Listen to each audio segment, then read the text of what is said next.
Astaghfirullah. Kemudian Abu Bakar bertanya kepada Nabi SAW,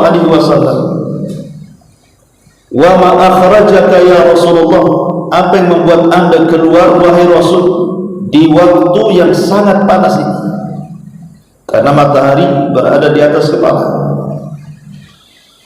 Maka Nabi SAW mengatakan, yang mengeluarkan aku adalah rasa lapar. Maka Nabi SAW bertanya lagi kepada Abu Bakar dan Umar pertanyaan yang sama, wa ma akhrajakuma, kalau begitu apa yang menjadikan kalian berdua keluar? Maka Abu Bakar dan Umar mengatakan, sama wahai Rasul, rasa lapar yang kami rasakan. Maka akhirnya Nabi SAW mengajak Abu Bakar dan Umar ke perbatasan kota Madinah, kemudian berjumpa dengan Abu Haytham ibn Tihan, orang Ansar yang sangat dermawan. Ketika sampai ke rumah Abu Haytham ibn Tihan ini, rupanya tidak didapati dia, yang hanya didapati istrinya. Kemudian istrinya menceritakan bahwa suaminya sedang mencari kurma dan air tawar. Maka sebagai tamu yang baik, Nabi SAW dan juga Abu Bakar dan Umar tidak masuk ke dalam rumah, tetapi menunggu di luar. Selang beberapa waktu datanglah Abu Haytham ibn Tihan ini, membawa air mineral dan tamar kurma. Melihat ada tamu yang sangat istimewa, bagaimana tidak istimewa? Tamunya Nabi SAW, kemudian Abu Bakar, kemudian Umar. Maka kemudian Abu Haytham ibn Tihan ini mengambil sebilah pisau dan hendak menyembelih salah satu kambing yang paling baik, halu, kambing yang sangat baik sekali kalau kita katakan pejantannya. Maka Nabi SAW melarang, jangan kau sembelih, tapi sembelihlah kambing yang ini yang kurus. Akhirnya kemudian disyaratkan oleh Nabi SAW kambing yang harus disembelih, maka beliau pun menyembelih kambing, kemudian memasaknya, kemudian menghidangkan di hadapan Nabi SAW, Abu Bakar dan Umar. Ketika dihidangkan itulah Abu Haytham bin Tihan mengatakan kepada Nabi SAW, Abu Bakar dan Umar, makan. Di depan kalian sudah ada kambing, tamar dan air mineral. Maka tiba-tiba Nabi SAW menangis, dan tangisan Rasul disusul dengan tangisan Abu Bakar. Karena Abu Bakar itu, dia hanya mengikuti apa yang dilakukan Nabi. Nabi tertawa, ikut tertawa. Nabi menangis, ikut menangis. Itulah Abu Bakar. Beda Abu Bakar, beda pula Umar. Umar tidak mau seperti itu, dia harus tahu alasannya. Makanya kemudian Umar mengatakan kepada Nabi SAW, ya Rasulullah, lima tabki, kenapa anda menangis? Maka kemudian Rasulullah SAW mengisyaratkan kepada makanan yang akan dimakan, baik itu daging yang masak, kemudian tamar kurma dan air mineral.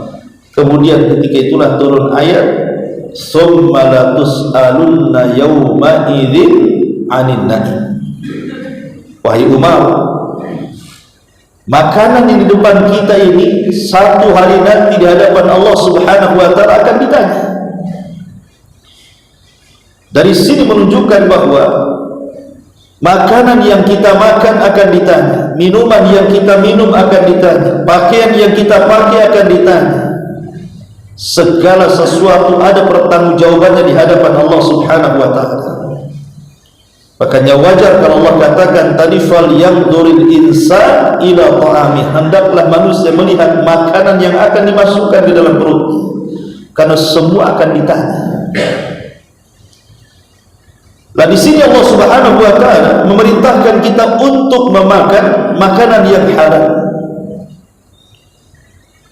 Arti halal itu artinya apa yang Allah halalkan dan apa yang Allah haramkan.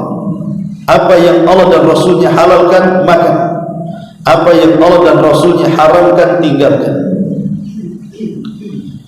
Ma'asyiral muslimin wal muslimat rahimakumullah. Ada dua perkara yang harus diperhatikan dalam ayat ini. Kenapa kita disuruh untuk mencari yang halal dan berusaha untuk mensortir mana yang halal dan mana yang haram. Pertama, hadis Nabi SAW kepada Sa'ad ibn Abi Waqqas radhiyallahu anhu. Di Sa'ad bin Abi Waqqas ini datang menemui Nabi SAW dan mengatakan, "Ya Rasulullah, doakan aku agar aku menjadi manusia yang kalau berdoa itu senantiasa mustajab." Jadi Sa'ad bin Abi Waqqas meminta kepada Nabi SAW agar Rasul mendoakan dia supaya doa-doanya mustajab.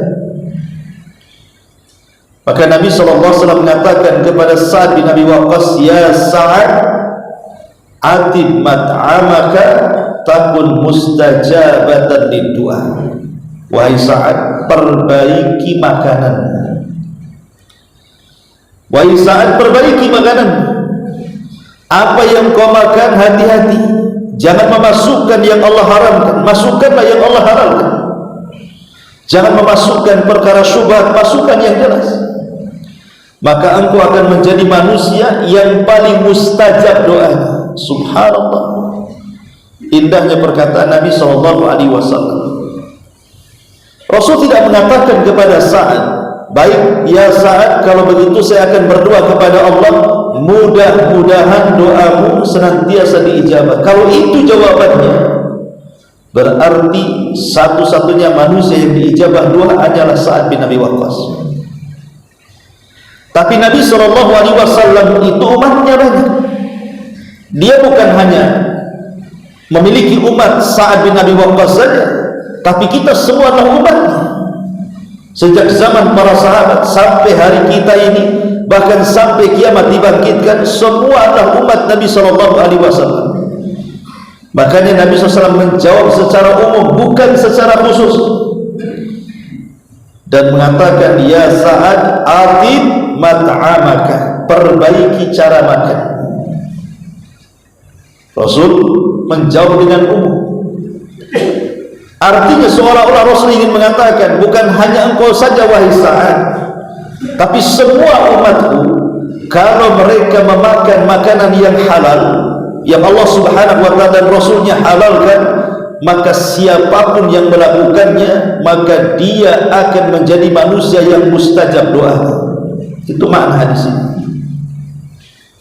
Berarti syarat kalau doa-doa kita ingin diijabah, jangan memasukkan sesuatu kecuali yang halal. Makanya Nabi SAW bersabda dalam hadis yang dicantumkan oleh Imam An-Nawawi dalam kitabnya Arba'in Nawawi, ketika Nabi SAW menyebutkan tentang perintah kepada Rasul itu sama dengan perintah kepada orang-orang yang beriman soal makan.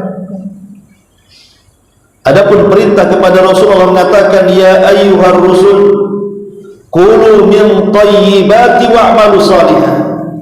Wahai para rasul, makanlah dari makanan yang baik-baik dan beramalah dengan amal yang baik. Adapun terhadap orang-orang yang beriman, seperti dalam ayat ini ataupun ayat yang lainnya, "Ya ayyuhalladzina amanu kulu mimma fil ardi halalan thayyiban." Wahai orang-orang yang beriman, makanlah dari apa-apa yang di bumi ini sesuatu yang halal dan baik. Kemudian Rasul menyebutkan seorang laki-laki yang safar begitu jauh, di mana rambutnya acak-acakan, kemudian juga pakaiannya compang-camping, kemudian dia merasa letih, merasa susah hidupnya, mengangkat kedua tangan kepada Allah, kemudian merengek di hadapan Allah dan menyebut kalimat Rabb, ya Rabbi, ya Rabbi. Tetapi dengan khusyuknya orang ini berdoa, tidak ada tanda-tanda orang ini akan dijabah doanya, padahal dia sudah mendatangkan 5 syarat dalam berdoa. Pertama, dia seorang musafir, dan seorang musafir itu kalau berdoa mustajab doanya. Yang kedua, dia orang susah, dan doanya orang susah itu mustajab doanya. Kemudian yang ketiga, dia mengangkat kedua tangannya, dan mengangkat kedua tangan dalam doa masalah itu mustajab doanya, sebagaimana Rasul mengatakan, innallaha hayyun karim yastahi min abdihi idza rafa'a yadayhi an yaruddahu masifra. Allah itu zat yang maha pemalu lagi maha pemurah, dan Allah malu kalau ada hambanya mengangkat kedua tangannya kemudian dibiarkan kosong. Allah malu, menunjukkan mengangkat kedua tangan dalam doa masalah itu syarat dari mustajab doa. Kemudian orang ini boleh merengek-rengek seperti anak kecil meminta sesuatu kepada orang tuanya, dan hamba ini juga menyebut kalimat Rabb, ya Rabbi ya Rabbi. Dia tidak menyebutkan Allah subhanahu wa ta'ala. Memang dia berdoa kepada Allah subhanahu wa ta'ala, Rabb kita semuanya, tapi 5 syarat sudah terpenuhi, doanya tidak dikabulkan. Ada apa dengan doanya? Maka Nabi SAW menyingkap rahasianya. Kata Nabi SAW, wa mat'amuhu haramun wa mashrabuhu haramun wa malbasuhu haramun fahudiya bil haram fa anna yustajabu lah. Bagaimana orang ini akan dikabulkan doanya, kata Rasul, sementara makanan yang dia makan haram, minuman yang ia minum haram, pakaian yang ia pakai dibeli dari hasil haram, dan daging yang tumbuh dalam badannya itu dari hasil yang diharamkan Allah subhanahu wa ta'ala. Bagaimana akan dikabulkan doanya? Dari sini menunjukkan bahwa makan yang haram itu penghalang doa. Mafhum mukhalafahnya berarti memakan yang dihalalkan Allah subhanahu wa ta'ala, meminum yang dihalalkan, membeli pakaian dari benda-benda yang dihalalkan, itu salah satu syarat mustajab doa. Maka kalau doa-doa kita ingin dikabulkan oleh Allah subhanahu wa ta'ala, maka makanlah dari makanan yang baik. Ma'asyiral muslimin wal muslimat rahimakumullah. Ini yang pertama. Yang kedua, yang pertama bahwa syarat kalau ingin dikabulkan doa, makan dari makanan dihalalkan. Yang kedua, terkadang kalau kita sudah menjadi orang tua, menginginkan keturunan kita ini baik. Semua orang tua itu pasti menginginkan anaknya lebih dibandingkan orang tua. Sejahat-jahatnya orang tua, apalagi orang tuanya orang soleh, suami dan istri itu soleh dan soleh, tentu menginginkan anaknya menjadi ustaz, menjadi ulama, menjadi orang yang bermanfaat untuk bangsa dan negara, menjadi ini dan itu, menjadi orang besar, dan begitu seterusnya. Maka kalau cita-cita orang tua ini memperbaiki anaknya, maka jangan memasukkan sesuatu kepada perut anaknya dari benda-benda yang diharamkan Allah Azza wa Jalla. Kalau itu yang dilakukan, biasanya cita-cita orang tua tidak akan terpenuhi. Dahulu di zaman ulama salaf, ada seorang talabul ilmi namanya Al-Mubarak. Mubarak ini seorang hamba sahaya yang dimerdekakan tuannya.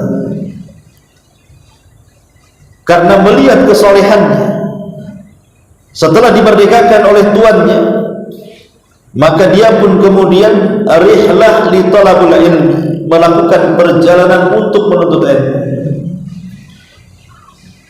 Ketika kemudian satu hari dalam perjalanan dia kehabisan bekal, dia ingin mencari pekerjaan. Akhirnya setelah mencari pekerjaan, dapatlah dia pekerjaan untuk menjaga kebun dengan upah sekian dan sekian. Kebetulan yang dijaganya itu adalah kebun delima. Maka karena dia orang soleh, orang baik, dan seorang muslim itu berdasarkan syarat yang ditentukan dalam sebuah pekerjaan, maka dia betul-betul mengambil pekerjaan itu dengan cara amanah.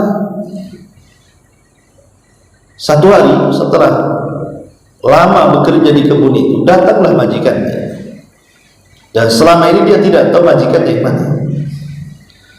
Kemudian tuannya ini mengatakan kepada Mubarak ini, petikkan kepadaku satu buah delima. Akhirnya kemudian Al-Mubarak asal ngambil saja, kemudian diberikan kepada tuannya. Rupanya rasanya tidak manis, rasanya kecut. Kata tuannya, ambil yang lainnya. Setelah beberapa kali disuruh mengambil, semua rasanya sama, tidak ada yang manis.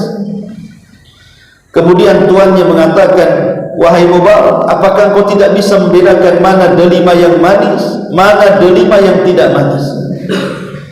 Setiap kau petikan untukku delima selalu tidak manis. Bagaimana kau bekerja di kebun ini? Kau tidak bisa membedakan delima satu dengan yang lain. Maka Mubarak mengatakan, wahai Tuan, aku diperintah engkau untuk menjaga kebun, bukan untuk makan buahnya.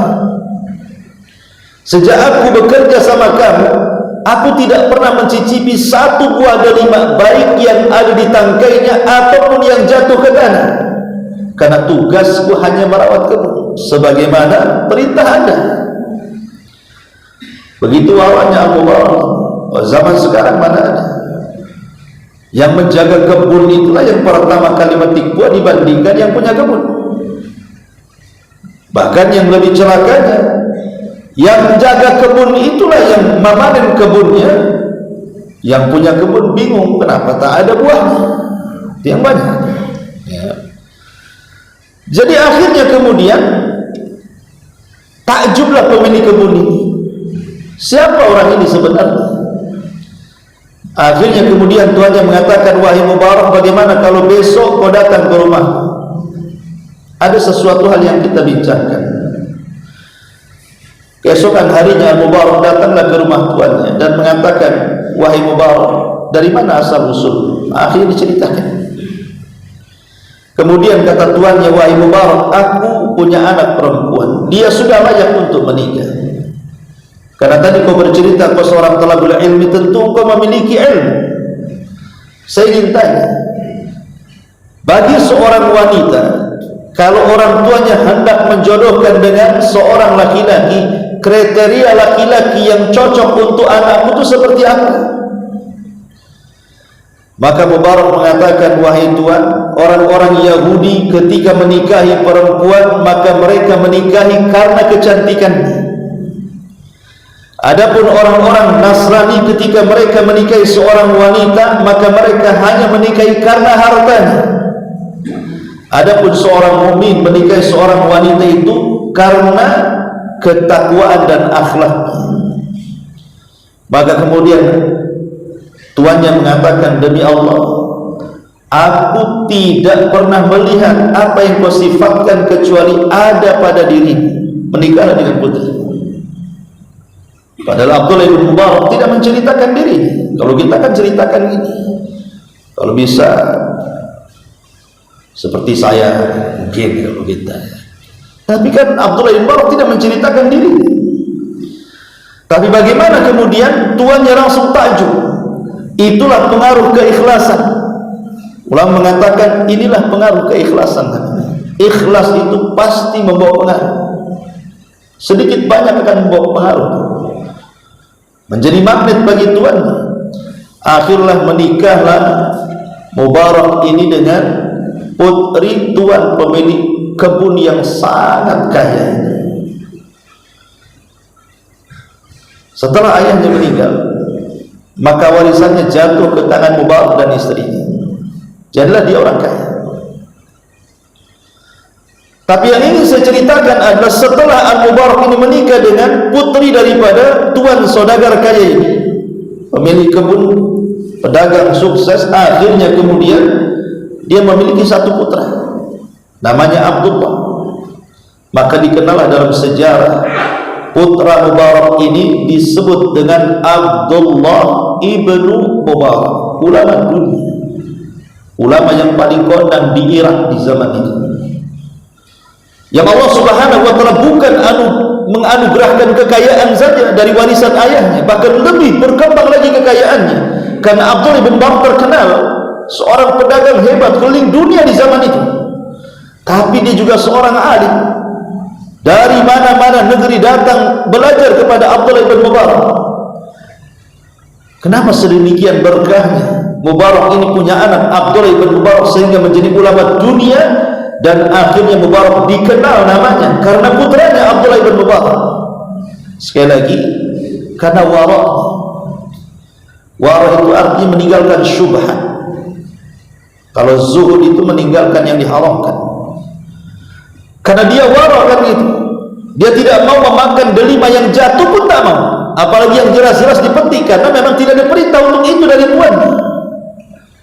Makanya Al-Imam Abdul Aziz ataupun Umar bin Abdul Aziz rahimahullah ta'ala pernah mengatakan, sehebat apapun orang itu sholat, setekun apapun orang itu puasa, maka tidak ada gunanya kalau dia tidak memiliki akhlak wara. Akhlak wara itu artinya menjauh dari perkara syubhat.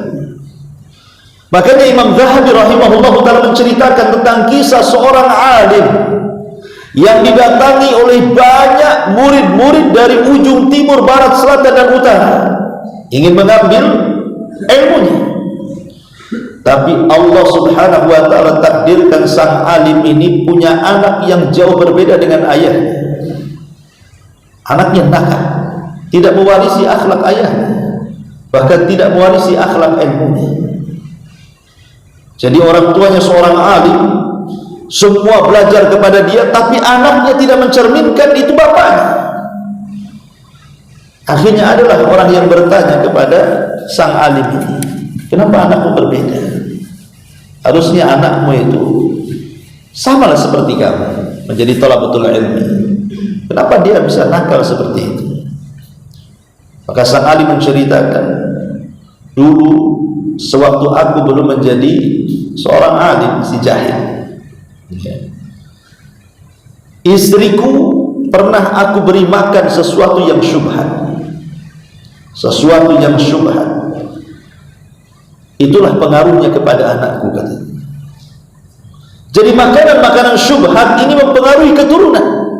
Makanya Nabi SAW mengatakan, barang siapa yang menjaga dirinya, famanittaqa syubhat, barang siapa yang menjaga dirinya dari perkara syubhat, faqad istabra'a li dinihi wa irdihi, maka dia telah menjaga agama dan kehormatannya. Jadi kalau perkara syubhat saja bisa mempengaruhi keturunan kita, kenapa anak kita bisa jadi bejat, bisa jadi nakal, bisa jadi tidak karuan itu boleh jadi karena perkara syubhat yang kita masukkan. Macam mana perkara haram pula yang sudah jelas-jelas gitu kan? Maka tentu pengaruhnya lebih besar daripada perkara syubhat. Makanya dulu ada seorang ulama namanya Al-Imam Al-Juwaini. Imam Juwaini itu dikenal dengan Imam Al-Haramaini, guru daripada Imam Ghazali. Ma'ruf Imam Ghazali pengarang kitab Ihya Ulumuddin. Itu punya guru namanya Imam Al-Juwaini, dikenalnya Imam Haramaini. Imam Haramaini kalau debat tak pernah kalah. Di zaman itu ma'ruf keilmuannya, ilmu mantiknya, kalau debat kalah semua para ulama di zaman itu. Tetapi ada kekurangan saat berdebat. Dia selalu kepleset lidahnya. Kemudian ketika ditanya, kenapa orang sealim engkau, secerdas engkau, tapi kalau ngomong itu kadang-kadang kepleset. Jadi Imam Al-Juwaini atau Imam Haramaini, guru daripada Ghazali ini, bercerita dulu, aku punya ayah. Ayahku tidak suka kepada istriku, kepada ibuku, istrinya, untuk memakan makanan yang diberi orang lain. Jadi kalau ada makanan, tetangga ngasih makanan, siapapun yang ngasih makan, ayahku melarang. Karena ayahku bukan tidak menghormati makanan yang diberi tetangga atau orang lain, karena dia takut makanan yang diberi itu boleh jadi dari hasil syubhat, boleh jadi dari hasil haram, boleh jadi hasil yang gak jelas. Ya diterima tapi tidak dimakan. Karena dia punya cita-cita ingin mencetak keturunan yang baik. Jadi dia bernadar untuk tidak memasukkan apapun perkara syubhat, apalagi yang haram, ke dalam perut istrinya. Jadi betul-betul harus dari keringat dia. Ma'asyiral muslimin yang dimuliakan Allah Azza wa Jalla, akhirnya Allah takdirkan ibuku hamil dan melahirkan diri. Di waktu bayi, ibuku selalu menjaga, tapi satu hari ibuku lengah, membiarkan aku menangis sementara dia sibuk dengan pekerjaan rumah. Lewatlah seorang jariyah, seorang budak wanita tetangga, lewat di situ, melihat anak bayi, dan dia pun punya anak bayi, sedang menangis. Dikiranya mungkin bayi ini sedang kehausan, jadi dia letakkan, jagalah Allah, niscaya Allah akan bersamamu. Allah itu perbaiki rumah itu. Baru dijelaskan rumah ini pemiliknya adalah dua anak yatim yang ada di kota. Orang tuanya soleh dan soleh, maka kita harus menjaganya. Bagaimana Allah Subhanahu wa ta'ala mengirim sekelas Nabi Musa dan sekelas Nabi Khidir kepada dua anak yatim untuk menjaga rumah yang hampir roboh, dikarenakan kedua orang tuanya soleh dan soleh sewaktu hidupnya. Sekarang kedua sudah mati. Karena dalam bangunan yang diperbaiki itu ada harta karun yang kalau seandainya diketahui orang-orang tempatan situ, maka akan diambil. Maka oleh Musa dan Khidir dijaga. Siapa yang menyuruh menjaganya? Allah Subhanahu wa ta'ala.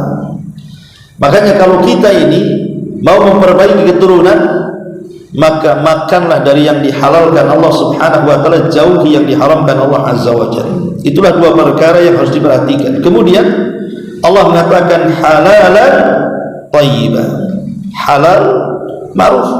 Thayyibah ini menjadi khilaf para ulama, apa makna thayyibah. Ada yang mengatakan thayyibah itu, kata Imam Syafi'i rahimahullah, maksudnya yang lezat, jangan asal dimakan, nanti takutnya dibuang jadi mubazir. Ini makna yang pertama. Makna yang kedua, thayyibah di sini artinya cara mencarinya dengan cara yang thayyib, dengan cara yang baik. Karena Rasul mengatakan, innallaha thayyibun la yaqbalu illa thayyiban. Allah itu baik, tidak menerima enggaknya itu saya sedekah. Pahalanya dilipatkan 10 kali lipat. Berarti saya sudah hilang dosanya, tinggal 8 pahala katanya. Saya paham? Ada orang berhujah seperti itu. Nyuri mangga 2, disedekahkan 1 biar tidak berdosa. Karena sedekah itu 1 dilipatkan 10 kali lipat, bahkan bisa 700 kali lipat pahala sedekah.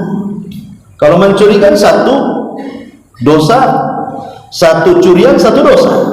Berarti yang dosa, 2 dosa ini dihapus dengan yang 2 dari 10 pahala itu. Berarti saya masih punya 8 pahala.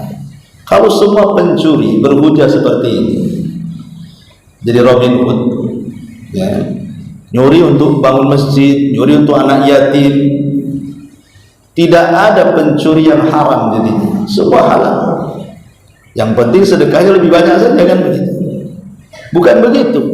Allah itu baik dan tidak menerima kecuali yang baik-baik, karena pertanyaan itu bukan cuma 1. Juga ada pertanyaan. Memang mencari dengan haram. Antum kerja tidak kena kau dapat dari hasil judi, kau dapat hasil, dicarinya dengan cara yang halal, dibelanjakan kepada yang halal. Bisa melihat kalian dari arah yang kalian tidak bisa melihat mereka. Ini yang menjadi sulit kita memerangi mereka. Kalau musuhnya nampak gitu ya, kayak saya melihat antum itu kan bisa aja kita lari atau dilawan. Tapi kalau musuh yang tidak tampak, gimana cara melawan? Musuhnya nggak nampak nih, setan di mana-mana. Makanya orang yang bisa melawan setan itu mereka yang memiliki ilmu cara melawannya. Dari sini pentingnya kita ini berthalabul ilmi. Karena orang jahil tidak tahu cara melawannya. Hanya dengan ilmu lah melawan khutuwat setan itu. Makanya nanti setelahnya Allah mengatakan, karena setan ini sangat keji, memerintahkan keburukan, kekejian, dan supaya kita ini mengatakan sesuatu kepada Allah sesuatu yang kita tidak ketahui. Wallahu a'lam. Saya kira sampai di sini. Subhanallah wa bihamdika asyhadu an la ilaha illa anta astaghfiruka wa atubu ilaik. Wallahu ta'ala a'lam.